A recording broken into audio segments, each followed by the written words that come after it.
Yang tahu. Kalau nak jual rumah, mesti mau jual murah-murah baru boleh ke? Aku nak ke tak nak beritahu ni sebenarnya. Padahal aku dah bantu ramai tuan rumah dan ramai yang jual dengan harga bagus bukannya sebab murah, sebab yang strategi betul. Sebenarnya, bila nak jual satu rumah, harga hanya satu faktor.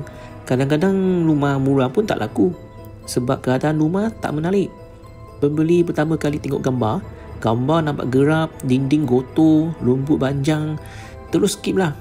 Tapi kalau rumah yang nampak bersih, cat baru dengan kemas, walaupun harga lebih tinggi pun ada orang tetap minat. Lepas tu, kita kena tengok kawasan. Dekat jalan besar ke, kawasan ada bising ke, jiran macam mana, semua pun penting juga.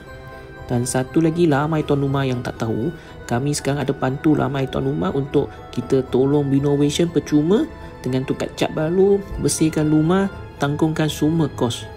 Okay, tapi kalau aku cakap cerita semua sekarang, nanti dia fikir aku nak menangkap dia atau saya yang scammer. Tak payahlah, biar masa yang ajar dia. Betul.